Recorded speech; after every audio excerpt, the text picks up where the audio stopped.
When my daughter passed away, my son-in-law kicked me out of my own house, threw my bags into the street, and shouted, "You useless old man, now go live with the beggars." I begged for a chance, but it was no use. The next day, he received an envelope that made him desperately come looking for me.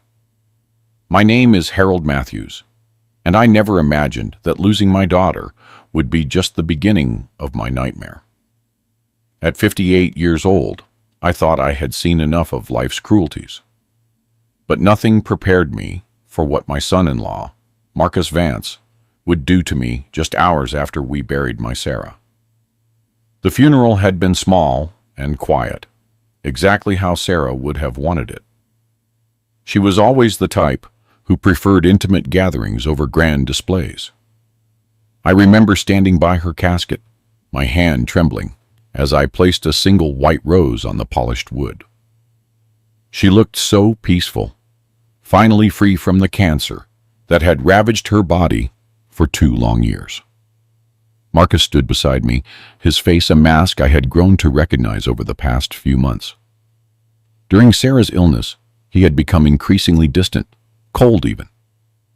At first, I attributed it to grief, to the stress of watching the woman he claimed to love waste away.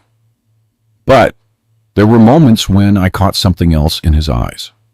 Impatience, calculation, something that made my stomach turn. After the service, we returned to what had been my home for the past 3 years.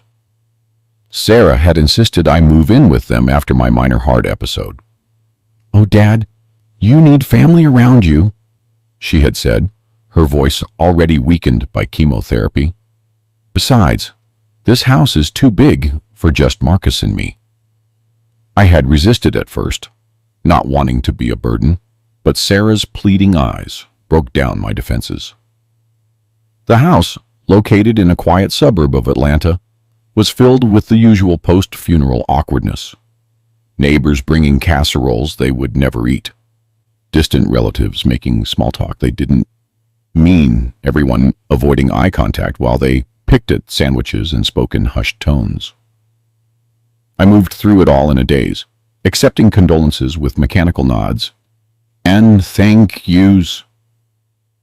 It was around 6 o'clock in the evening when the last guest left. The silence that followed felt heavy, oppressive. I was in the kitchen mechanically washing dishes when Marcus appeared in the doorway. Something about his posture made me pause, the dish towel still in my hands. "Harold, we need to talk," he said, his voice carrying a tone I had never heard before. Cold, final. I set down the plate I was drying and turned to face him. "Of course, Marcus. I know this is hard for both of us. Sarah wouldn't want us to—" "Cut the crap," he interrupted, and the harshness in his voice made me step back. "Sarah's gone. Things are going to change around here." A chill ran down my spine. "What do you mean?" Marcus leaned against the door frame, his arms crossed, and for the first time, I noticed he was still wearing his funeral suit, but had loosened his tie. There was something predatory in his stance. "I mean, you can't stay here anymore, old man.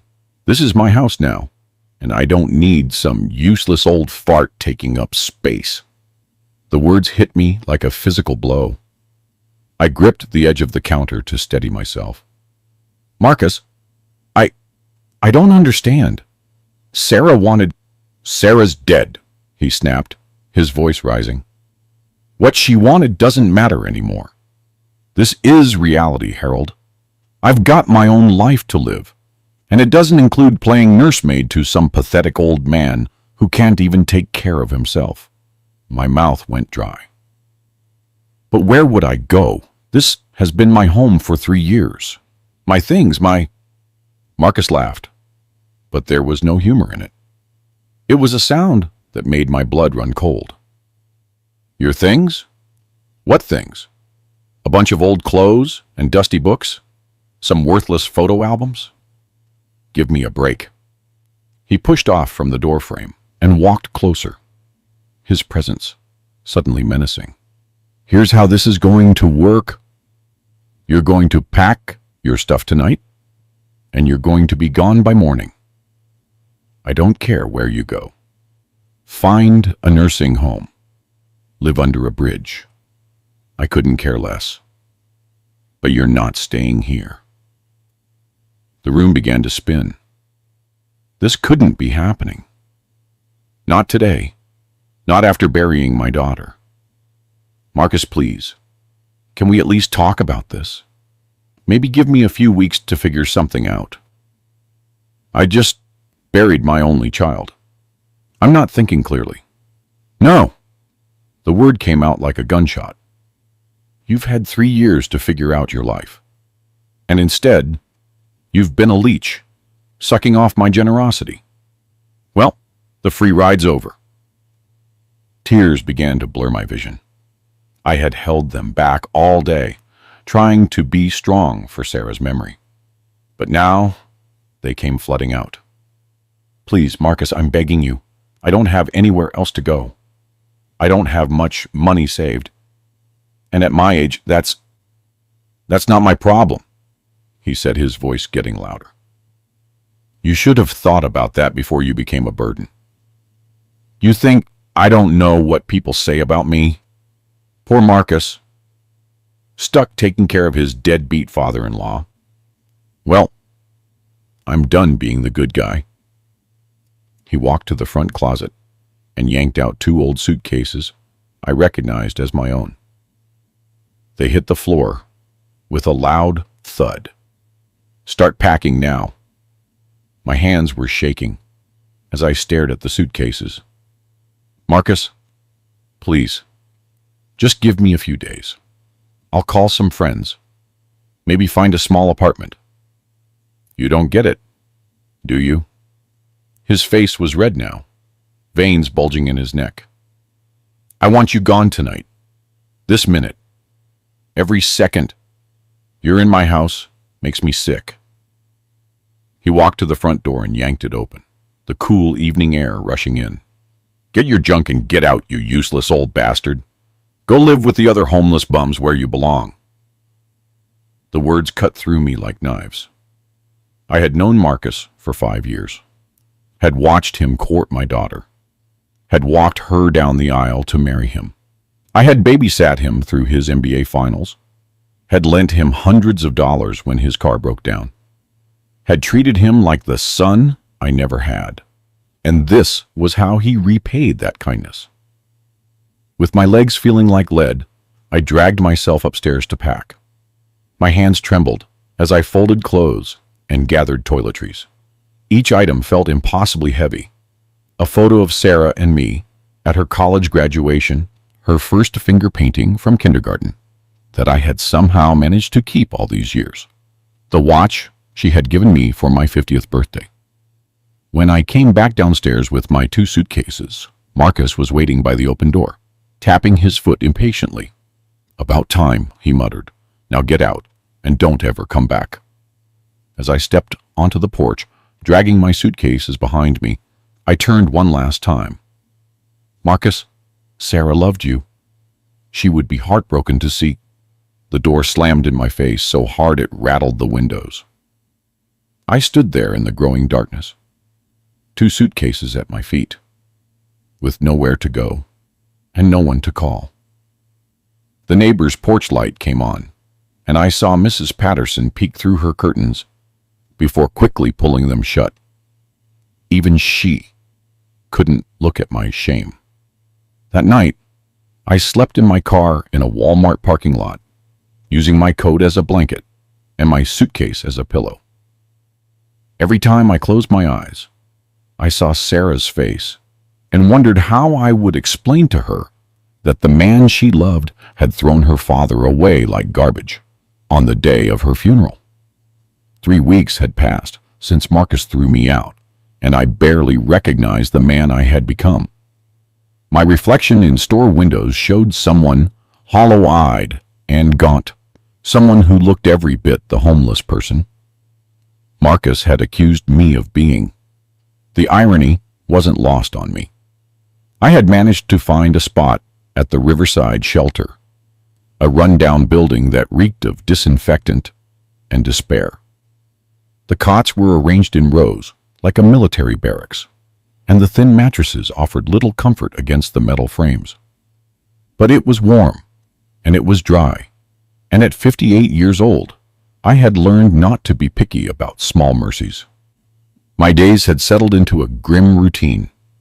Wake up at 5:30 when the lights came on, fold my blanket, and clear out by 7. Spend the day wandering the streets, looking for odd jobs that paid cash. Return to the shelter by 6 o'clock to get in line for dinner and hopefully secure a bed for the night.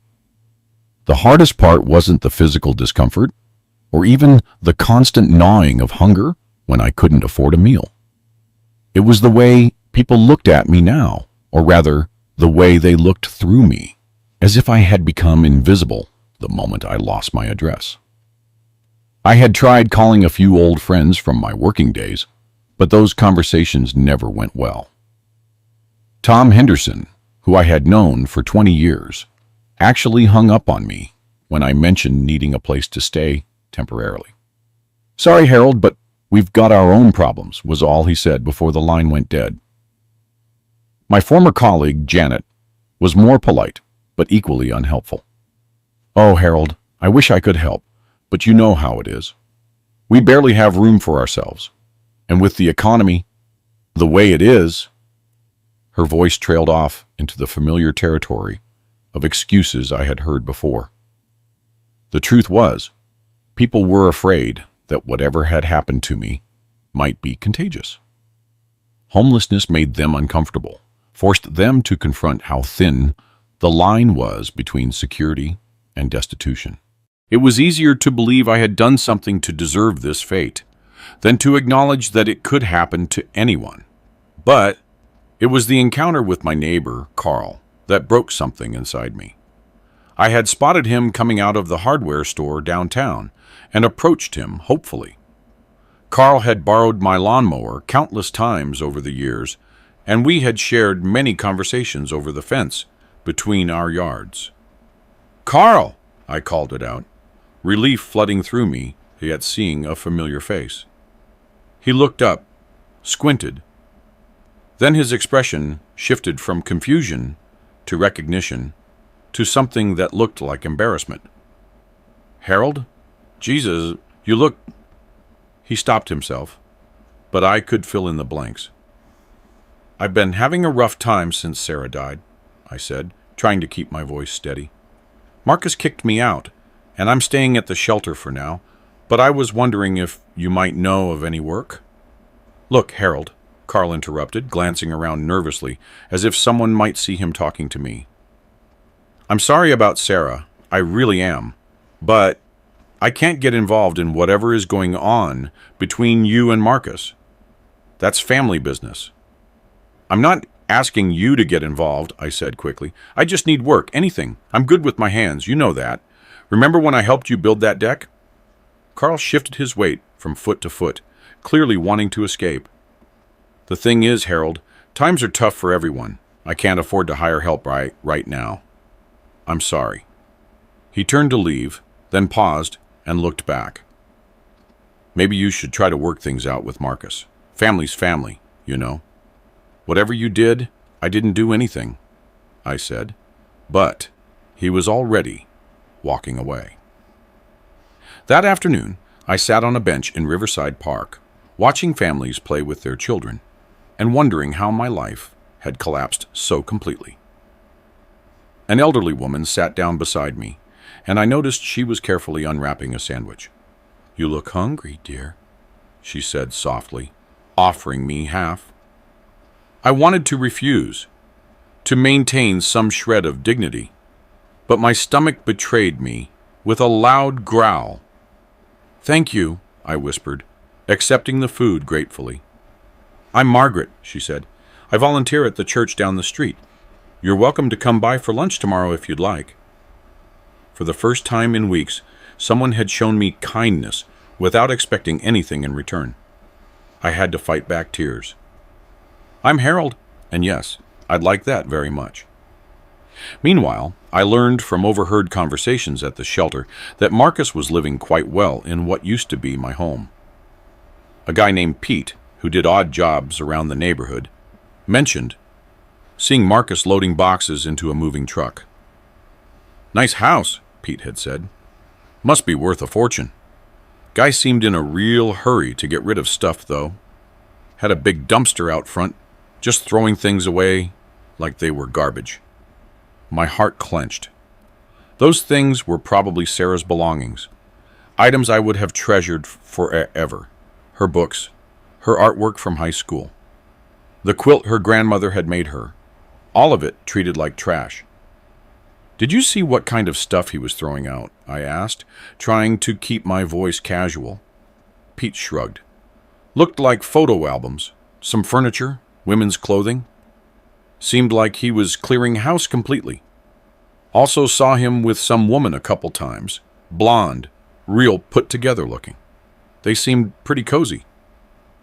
The revelation hit me like a punch to the gut. Marcus was already moving on, replacing Sarah's memory with someone new, erasing every trace of her from the house where she had lived and died. The cruelty of it was breathtaking. That night, lying on my cot in the shelter, I stared at the ceiling and tried to understand how I had ended up here. 3 weeks ago, I'd been grieving but secure, surrounded by familiar walls and memories of my daughter. Now I was sleeping in a room full of strangers, my entire life reduced to what could fit in 2 old suitcases. The man in the cot next to me was coughing again, a deep, rattling sound that spoke of illness and neglect. Across the room, someone was crying quietly into their pillow. These were the sounds of broken lives, of dreams deferred and dignity discarded. I thought about Sarah, about how proud she had been of Marcus when they first got together. "He's ambitious, Dad," she had told me. "He's going to make something of himself." She had been right about his ambition, but wrong about what he would do with it. As I finally drifted off to sleep, I wondered if this was how the rest of my life would unfold. An endless cycle of shelters and soup kitchens, of being invisible and forgotten. I wondered if Marcus ever thought about me at all, or if he had already erased me from his memory, as completely as he was erasing Sarah's presence from their home. What I didn't know was that the next day would bring an envelope that would change everything, revealing secrets that would turn Marcus's world upside down and show him exactly how much he had underestimated the man he had thrown away. I was sweeping the steps of St. Michael's Church when Margaret found me that Tuesday morning. It had been exactly 4 weeks since Marcus threw me out, and I had finally found some steady work, helping Father Thomas with maintenance tasks. The pay was minimal, but it was honest work, and it gave me a sense of purpose that I desperately needed. "Harold," Margaret called out, her voice carrying an urgency I hadn't heard before. She was hurrying up the church steps, her usual composed demeanor replaced by something resembling excitement. I stopped sweeping and leaned against the broom handle. "Good morning, Margaret. You're here early today." She caught her breath and pulled out a piece of paper from her purse. "I have some information you might find interesting. Remember when you mentioned your son-in-law, Marcus? Well, my grandson works at the law firm downtown, Morrison and Associates. He happened to overhear something yesterday that involves someone with that name." My stomach tightened. Anything involving Marcus couldn't be good news for me. "What kind of something?" Margaret glanced around to make sure we were alone, then lowered her voice. "A man named Marcus Vance came in requesting emergency legal services. He seemed very agitated, almost panicked. He was asking about inheritance laws and something about proving biological relationships. The name hit me like a physical blow. Marcus Vance was Marcus's full name, though he usually went by Marcus White professionally. Did your grandson hear anything else?" "That's just it," Margaret said, her eyes bright with curiosity. "The man kept mentioning something about a mistake, about how he had acted too hastily. He was asking if there were ways to contest biological parentage posthumously. My mind raced, trying to make sense of this information. Why would Marcus be asking about biological parentage? Sarah was gone, and she had never had children. Unless... Margaret, did your grandson mention anything about documents, papers of some kind? She nodded slowly. Actually, yes. Apparently, this Marcus fellow had received some kind of official document that had upset him greatly. The lawyers were trying to calm him down, but he kept saying something about how he had made a terrible mistake and needed to fix it immediately.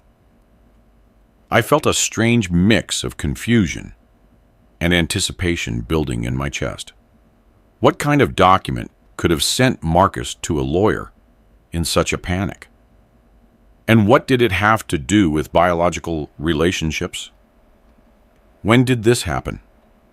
Yesterday afternoon, around 3 o'clock. My grandson said the man looked like he hadn't slept in days. I thanked Margaret and tried to focus on my work, but my mind kept returning to this mysterious development.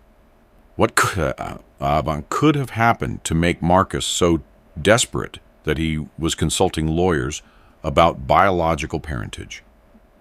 The answer came 2 days later, and it came from Pete, the handyman, who had mentioned seeing Marcus clearing out the house. I was eating lunch at the community center when Pete sat down across from me, his face grave. "Harold, I need to tell you something," he said, glancing around nervously. "It's about your son-in-law." I sat down my sandwich, my appetite suddenly gone. "What about him?" Pete leaned forward, his voice barely above a whisper. "I was doing some work for the neighbors next to your old house yesterday. I couldn't help but notice there was a lot of commotion going on. Official-looking cars, people in suits walking around with clipboards." "What kind of official cars?" "Well, that's the interesting part," Pete said. "One of them was from the county assessor's office. Another was from some law firm. But the one that really caught my attention was from a private investigation company." My heart began to race. "Private investigators?" Pete nodded. "That's not even the strangest part. Around noon, this fancy black sedan pulls up, and out steps this woman in an expensive suit carrying a briefcase. She marches right up to the front door and hands Marcus an envelope. I swear, Harold, I've never seen a man's face change color so fast. He went from normal to white as a sheet in about 2 seconds. Did you see what was in the envelope?" "Not exactly, but I could see him reading whatever was inside right there on the porch. His hands were shaking so bad he could barely hold the paper." Then he started yelling at the woman. Something about mistakes and how this couldn't be right. She just stood there, calm as could be, and said something about how all the documentation had been verified. Pete paused to take a sip of his coffee, clearly enjoying having such dramatic news to share. But here's the really weird part. After the woman left, Marcus went inside for maybe 10 minutes, then came rushing back out with a suitcase. He threw it in his car and drove off like the devil himself was chasing him.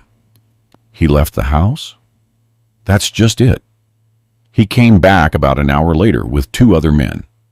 They went inside, and I could hear them talking real loud, though I couldn't make out the words. Then Marcus came back out and started making phone calls. I could hear him from my worksite because he was practically shouting into the phone. Pete leaned even closer. "Harold, I managed to catch a few words.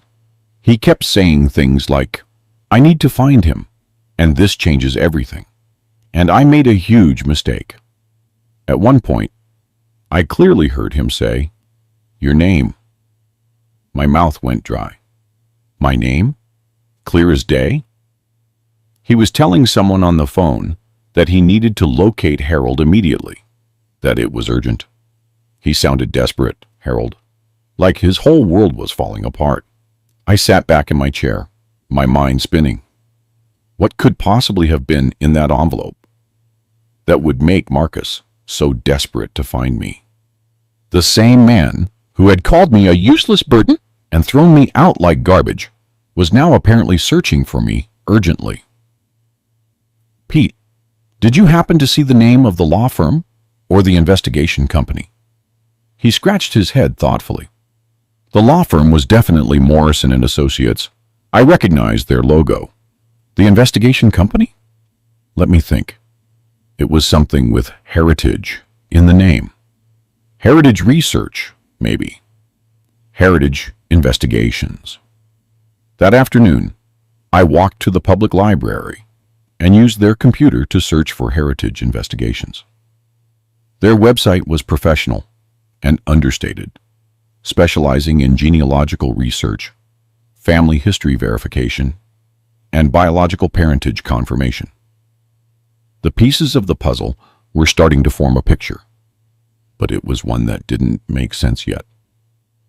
Why would Marcus need to verify biological parentage? Sarah was his wife and she was gone. I was her father.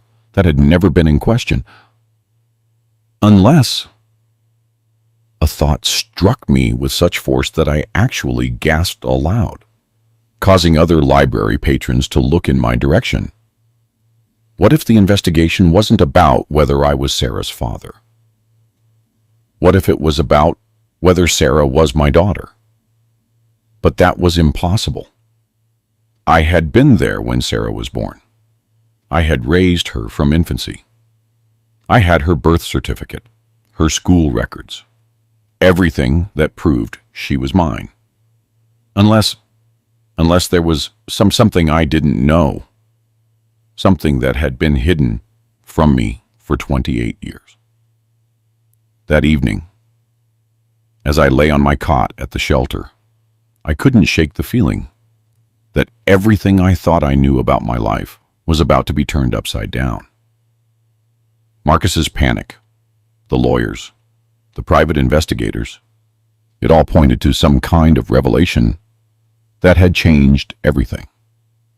What I couldn't have imagined was just how dramatically that revelation would alter not just Marcus's world, but mine as well. The envelope that had sent him into such a panic contained information that would expose secrets buried for decades. Secrets that would explain why a man would throw away his father-in-law and then desperately search for him just days later. As I closed my eyes that night, I had no idea that Marcus was at that very moment driving through the city streets looking for me, checking every shelter and soup kitchen, growing more desperate with each failed attempt to locate the man he had so cruelly discarded. The truth was finally coming to light, and it would change everything. The revelation came to me not through Marcus, but through a phone call I never expected to receive. It was Friday morning, and I was helping Father Thomas organize the church's food pantry when Margaret approached me with the parish phone in her hand.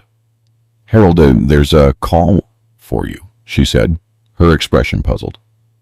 "It's a woman who says she's a lawyer, and that it's very important." My hands trembled as I took the phone. Who would call a lawyer to reach me at a church? "This is Harold." "Mr. Whitmore, this is Amanda Sterling from Morrison and Associates. I apologize for tracking you down this way, but we've been trying to locate you for several days now. We have some very important information regarding your family situation." The formality in her voice made my stomach clench. "I don't understand. Why would a law firm be looking for me?" "Mr. Whitmore, I believe you know your son-in-law, Marcus, came to see us all earlier this week. What you don't know is why he came to us, and I think you have a right to understand what's happening." I gripped the phone tighter. "What's happening?" There was a pause. Then Ms. Sterling's voice became gentler. "Mr. Whitmore, there are some things about your family history that I believe you're unaware of. Things that Marcus recently discovered, which is why he's been desperately trying to find you. Would it be possible for you to come to our offices? This really isn't something that should be discussed over the phone. An hour later, I sat in a plush conference room that smelled of leather and expensive coffee, facing a woman in her 40s who looked at me with a mixture of professional sympathy and genuine concern. She had a manila folder in front of her, and I could see that it was quite thick. "Mr. Whitmore," she began, "what I'm about to tell you may come as a shock. 3 days ago, Marcus came to our office in a state of extreme distress. He had received some documents from a private investigation firm that he had hired for reasons I'll explain shortly." She opened the folder and pulled out a document that I immediately recognized. It was Sarah's birth certificate. But as I looked more closely, I noticed something that made my breath catch. There were correction marks on it, places where information had been changed. "Mr. Whitmore, are you familiar with the company Whitmore Industrial Holdings?" The name sounded vaguely familiar, but I couldn't place it. "No, I don't think so." Mrs. Sterling pulled out in another document, this one looking much more official and complex. "It's a multinational corporation that deals in manufacturing and industrial development. It was founded in 1962 by a man named Harold Whitmore Sr. My heart stopped. "Harold Whitmore Sr.? "Yes, your father." The room began to spin. "My father died when I was 2 years old. He was a mechanic. He didn't own any company." Ms. Sterling's expression grew even more sympathetic. "Mr. Whitmore, your father didn't die when you were 2. He lived until 1998, and he spent decades looking for you." The words hit me like physical blows. I gripped the edge of the table to steady myself. "That's impossible. My mother told me." "Your mother lied to you," Mr. Sterling said gently. "When your parents divorced in 1967, your mother took you and disappeared. She changed your name from Harold Whitmore Jr. to Harold Matthews, and she told you your father was dead to prevent any attempts at contact." I felt like I couldn't breathe. "But Sarah, her last name was Matthews. How does this—" Miss Sterling pulled out another document, and this time I recognized it immediately. It was my marriage certificate to Ellen, Sarah's mother. But seeing it now, in this context, made details jump out that I had never noticed before. "Mr. Whitmore, when you married Ellen Matthews in 1974, you legally took her surname because you believed Matthews was your real name. You had no idea you were actually Harold Whitmore Jr., heir to a fortune that was being held in trust for you. The implications were staggering. You're saying I'm rich? Mr. Whitmore, you're not just rich. You're one of the wealthiest men in the state, and you have been since your 21st birthday, when the trust should have been released to you. The problem was nobody could find you to tell you." He pulled out a thick stack of financial documents. "Whitmore Industrial Holdings has been run by a board of trustees for decades, waiting for the rightful heir to claim his inheritance. When your father died in 1998, he left instructions that the search for you should continue indefinitely." My mind was reeling. But how does Marcus fit into this? How did he find out? Ms. Sterling's expression darkened slightly. "That's where the story becomes more complicated. Marcus had accumulated significant gambling debts. We're talking about hundreds of thousands of dollars. He was facing some very serious consequences from some very dangerous people." She pulled out bank statements and loan documents. "In desperation, he hired Heritage Investigations to research your family background, hoping to find some hidden assets he could access through Sarah.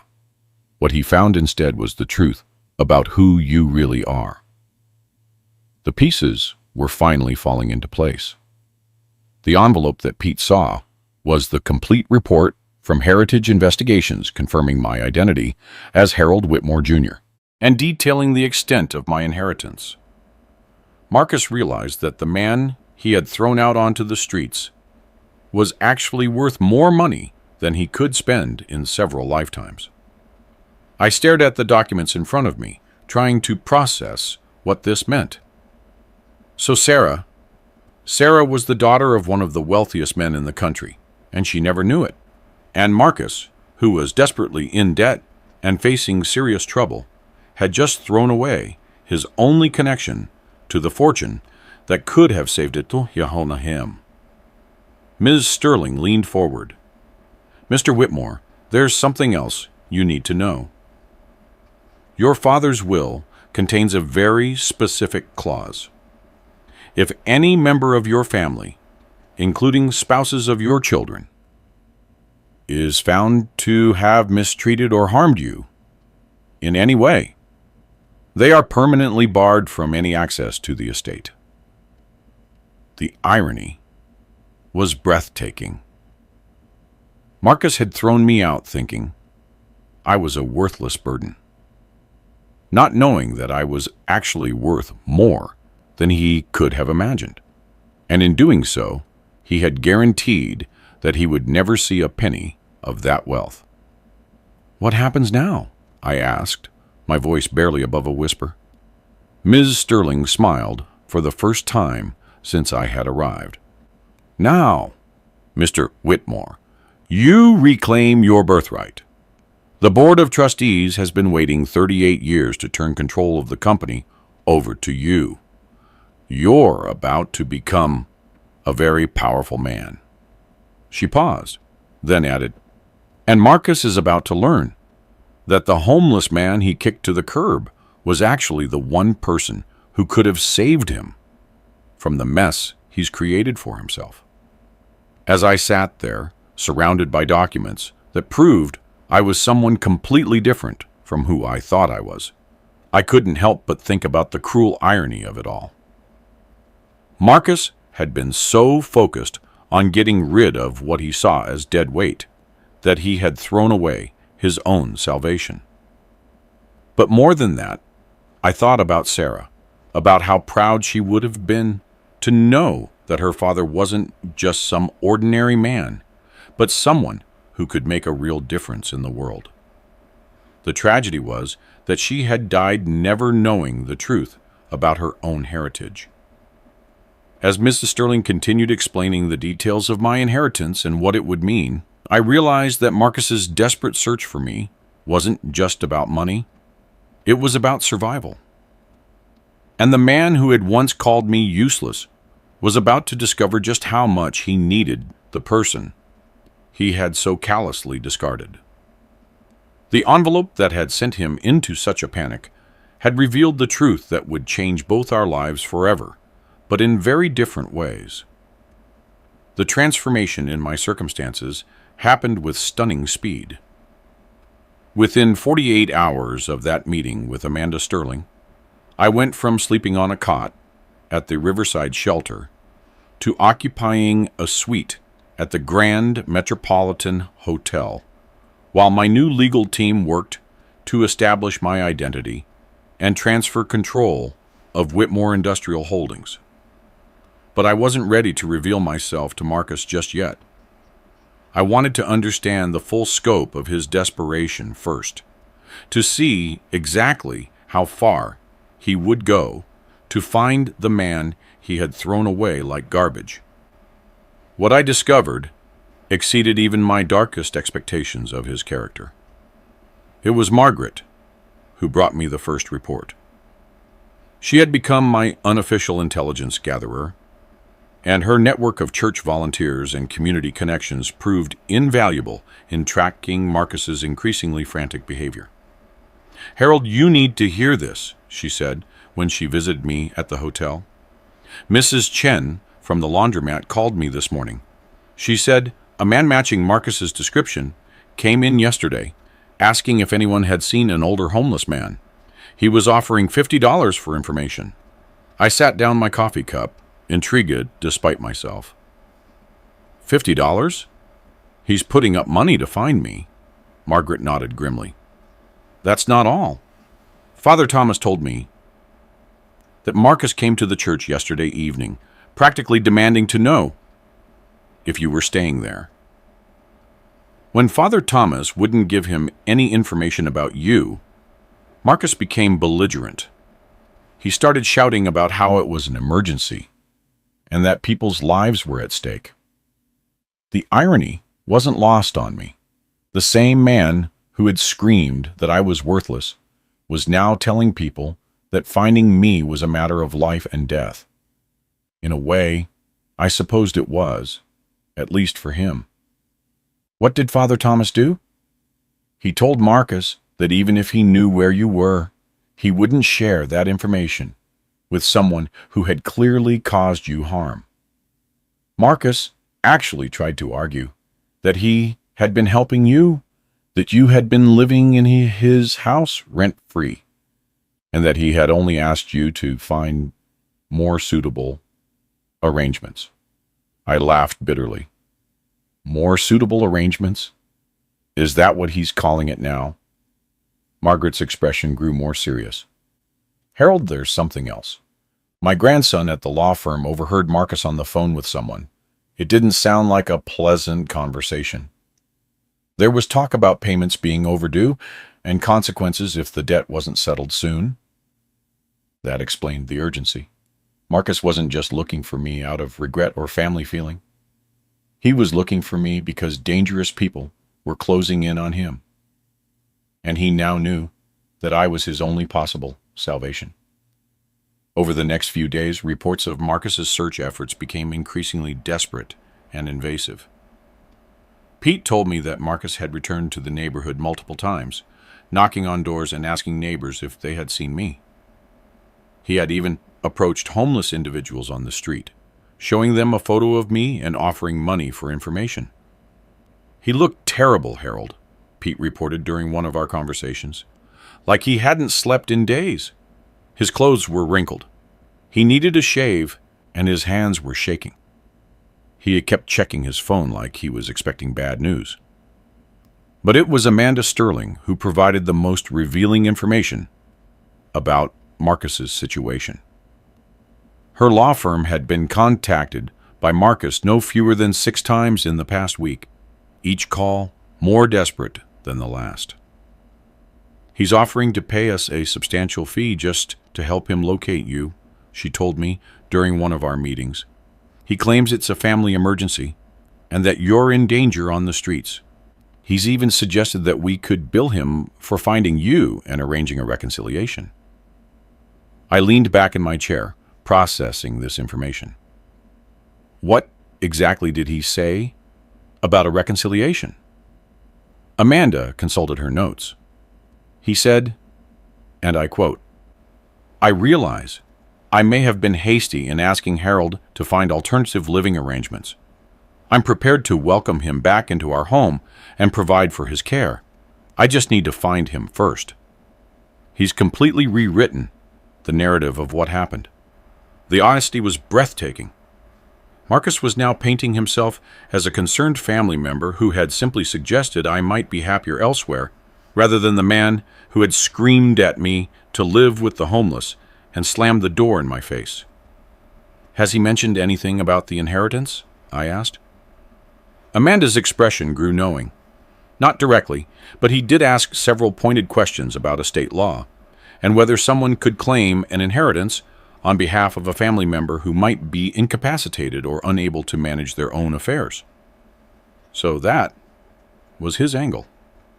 Marcus was positioning himself as my caretaker, hoping to gain control over my inheritance by claiming I was too old or mentally incompetent to manage it myself. The calculation behind it was chilling. It was Father Thomas who brought me the news that Marcus had escalated his search to an almost stalking level.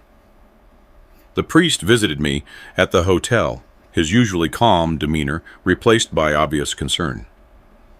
"Harold, I think you should know that Marcus has been essentially camping out near the church and the shelter. He's there when I arrive in the morning, and he's still there when I leave at night.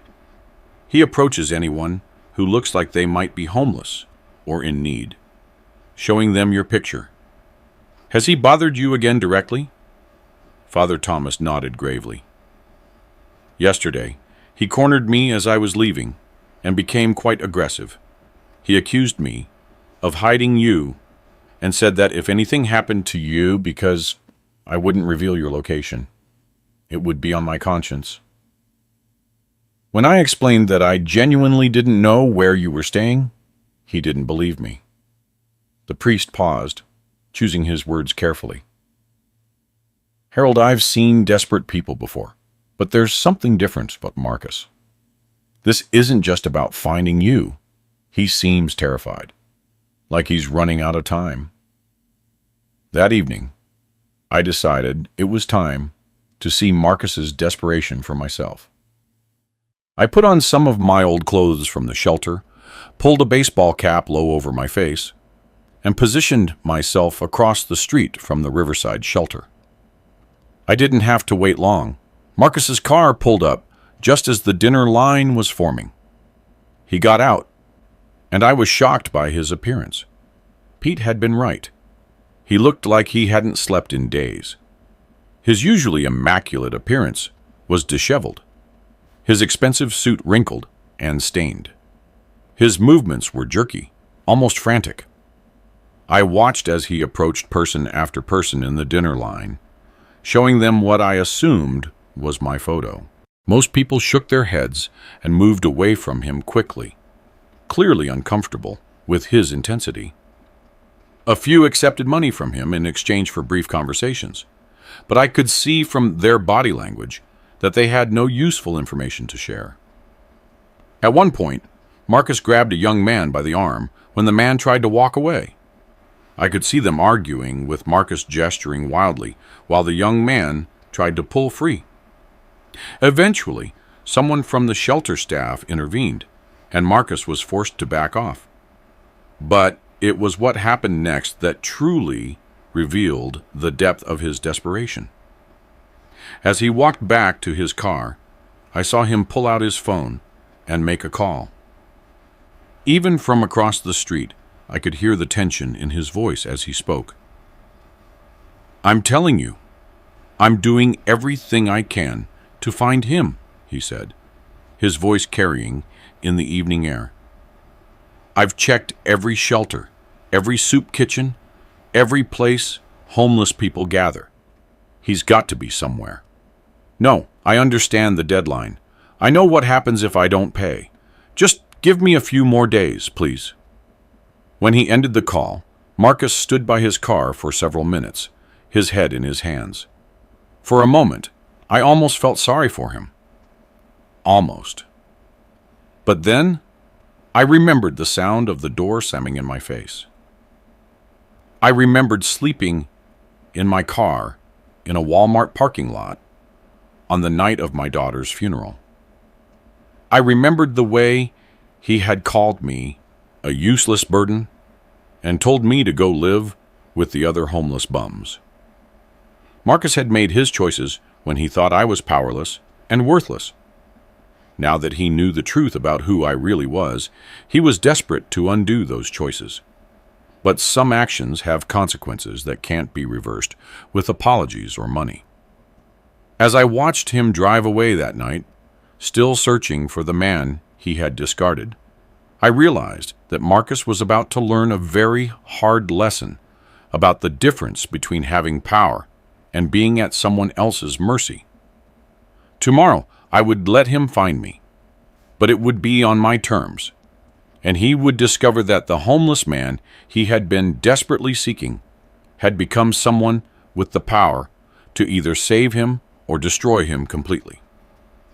I chose to reveal myself on a Tuesday morning, exactly 6 weeks after Marcus had thrown me out.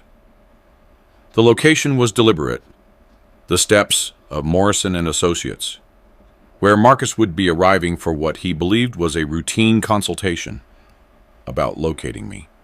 What he didn't know was that I would be waiting for him. I arrived early, dressed in a tailored charcoal suit that my new assistant had procured for me. The transformation was remarkable. I looked nothing like the broken man who had slept in shelters just days before. I positioned myself on a bench across from the law firm, close enough to observe, but far enough to control the timing of our encounter. Marcus's car pulled up at exactly 9:45, 15 minutes early for his 10 o'clock appointment. Even from a distance, I could see that his condition had deteriorated further. His movements were erratic, and he kept checking his phone with the nervous energy of a man running out of time. He stood on the sidewalk for several minutes, gathering himself before entering the building. I watched him take deep breaths, straighten his rumpled tie, and run his hands through his unkempt hair. He was preparing for what he probably thought would be another dead-end meeting about finding his missing father-in-law. I waited another 10 minutes before walking across the street and entering the building. The receptionist recognized me immediately. I'd become quite familiar to the staff over the past week. "Good morning, Mr. Whitmore," she said with a respectful smile. "Ms. Sterling is expecting you in conference room B." As I walked down the hallway, I could hear Marcus's voice through the closed door of conference room A. He was speaking rapidly, his tone increasingly desperate, as he explained his urgent need to locate me. "I'm willing to pay whatever it takes," I heard him say. "This isn't just about family anymore. Harold could be in real danger on the streets. He's not a young man, and he's been missing for weeks now." I paused outside the door, listening to him spin his web of false concern. It was fascinating to hear how he had rewritten our history, transforming himself from the villain into the worried family member desperate to rescue his father-in-law from homelessness. Amanda Sterling met me at the door of conference room B. "Are you ready for this?" she asked quietly. I nodded, straightening my tie, more than ready. She led me to conference room A and knocked gently before opening the door. Marcus was seated at the far end of the long table, papers scattered in front of him, his phone clutched in one hand. He looked up expectantly, probably hoping for good news about the search. His expression went through a series of rapid changes when he saw me. First, confusion, as if he couldn't quite process what he was seeing. Then recognition, his eyes widening as he realized who was standing in the doorway. Finally, something between relief and terror as the implications began to sink in. "Harold." His voice was barely a whisper. I entered the room slowly, taking my time, letting him absorb the transformation. I was no longer the broken, pleading man he had thrown out 6 weeks ago. I was someone else entirely. Someone with power, someone with options, someone who could afford a $1,500 suit and the best legal representation money could buy. "Hello, Marcus," I said calmly, taking a seat at the opposite end of the table. "I understand you've been looking for me." Marcus struggled to his feet, his chair scraping against the floor. "Harold, thank God. I've been worried sick about you. When you left that night, I realized I had made a terrible mistake. I've been searching everywhere." "Sit down, Marcus," I interrupted, my voice quiet, but carrying unmistakable authority. He sat immediately, his hands trembling as he placed them flat on the table. "Harold, I know I said some things that night that I didn't mean. I was grieving. I wasn't thinking clearly. Losing Sarah affected me more than I realized, and I took it out on you unfairly."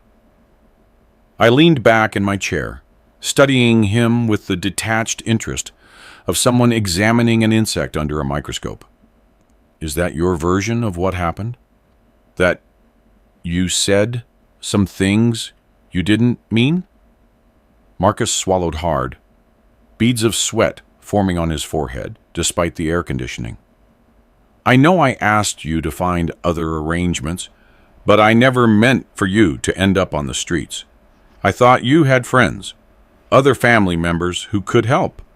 "Other family members," I repeated slowly. "Like my father, perhaps." The color drained from Marcus's face. He glanced at Amanda Sterling, then back at me, clearly realizing that I knew about the investigation and its results. Harold, I can explain about that. I hired the investigators because I was trying to help you. I thought maybe there were family resources you didn't know about, people who could provide better support than I could. I smiled, but there was no warmth in it. How thoughtful of you. And what did you discover during this investigation to help me? Marcus's mouth opened and closed several times before he found his voice. I discovered that you're not who we thought you were, that your real name is Harold Whitmore Jr., and that you're the heir to a significant fortune. A significant fortune, I muse. That's one way to put it. Would you like to know exactly how significant, Marcus? He nodded mutely, his eye fixed on my face. I pulled out a document from the folder Amanda had prepared for me. Whitmore Industrial Holdings is worth approximately $4.7 billion. The personal trust fund that has been accumulating interest for 38 years is worth an additional $800 million. All of it now under my direct control. Marcus made a sound that was somewhere between a gasp and a sob. The magnitude of what he had thrown away was clearly overwhelming him. But here's the interesting part, Marcus, I continued, my voice remaining perfectly calm. My father's will contains a very specific clause about family members who mistreat the heir. Would you like to know what that clause says? Marcus shook his head frantically. Harold, please let me explain. I was desperate. I have debts, serious debts to dangerous people. I was facing consequences that could have destroyed my life, maybe even ended it. When I threw you out, I didn't know who you really were. Ah, there it is, I said, leaning forward slightly. The truth finally comes out. You threw me out because you thought I was worthless, a burden you could discard without consequences. But now that you know I'm worth billions of dollars, suddenly you want to make amends. Tears were streaming down Marcus's face now. Please, Harold, I'm begging you. These people I owe money to, they're not the kind of people who accept late payments. They've already made threats. If I don't come up with $600,000 by Friday, they're going to... Stop, I said sharply. I don't want to hear about your gambling debts or your poor choices. I don't want to hear your excuses or your apologies. I stood up, straightening my jacket. Do you remember what you said to me the night you threw me out? You told me to go live with the other homeless bums where I belonged. You called me a useless old bastard and slammed the door in my face on the day I buried my daughter. Marcus was sobbing openly now. I'm sorry. I'm so sorry. I'll do anything to make this right. I'll take care of you for the rest of your life. I'll make sure you have everything you need. Please, just help me this one time. I walked slowly around the table until I was standing behind his chair. Marcus, I want you to listen very carefully to what I'm about to tell you. He wiped his eyes and looked up at me hopefully. You showed me exactly who you are when you thought I had no power, no money, no way to fight back. You revealed your true character when you believed there would be no consequences for your cruelty. And now, you want me to save you because you've discovered I have something you need. I placed my hand on the back of his chair and leaned down so my mouth was close to his ear. The answer is no. Marcus twisted around to look at me, panic replacing hope in his eyes. But you can't just let them kill me. I'm family. I was married to your daughter. You were married to my daughter, I agreed calmly. But you forfeited any claim to family consideration the moment you threw me out like garbage. Family is supposed to protect each other, support each other, show loyalty and love. You showed me none of those things. Marcus grabbed my arm, his grip desperate. Please, Harold, I'll do anything. I'll sign over the house. I'll give you everything I own. Just help me this once. I looked down at his hand on my arm, then back at his face. Remove your hand, Marcus. He let go immediately, stepping back. You don't seem to understand, I said, my voice completely calm. I don't need your house. I don't need anything you own. I am worth more money than you could spend in 10 lifetimes. The only thing you have that I might have wanted was respect and kindness for an old man who had just lost his daughter. And you made it very clear that those were things you weren't willing to give. I walked toward the door, then paused and turned back. Oh, and Marcus, that clause in my father's will that I mentioned, it states that anyone who mistreats a member of the Whitmore family is permanently barred from any financial assistance from the estate. Even if I wanted to help you, which I don't, I legally cannot. Marcus collapsed back into his chair, the weight of his situation finally crushing him completely. What am I going to do? I straightened my tie and smiled. I have no idea, Marcus, but I'm sure you'll figure something out. After all, you're the one who told me that family has to stick together. Perhaps you should try calling some of yours. As I walked out of that conference room, leaving Marcus broken and defeated behind me, I felt something I hadn't experienced in months. Peace. Not the satisfaction of revenge, but the quiet contentment of justice finally served. 6 months later, I was living in a beautiful home overlooking the ocean, far from the city and the Tasic memories it held. I had taken control of Whitmore Industrial Holdings and was using the company's resources to fund homeless shelters and support services in Sarah's memory. I never saw Marcus again, though I heard through Amanda that he had been forced to declare bankruptcy and had lost everything. I felt no satisfaction in his downfall, only a profound sense of liberation from the toxic relationship that had defined the worst period of my life. Sometimes in the evening, I would sit on my deck watching the sunset and think about Sarah. I wished she could have known the truth about our family, could have seen the good that came from reclaiming my heritage. But mostly, I was grateful that I had finally learned the difference between being alone and being free. The man who had thrown me away, thinking I was worthless, had taught me the most valuable lesson of all, that true power isn't about money or influence. It's about knowing your own worth and refusing to let anyone diminish it. I was finally home. Kisans, did you like my story? And which city are you listening from? Let's meet in the comments.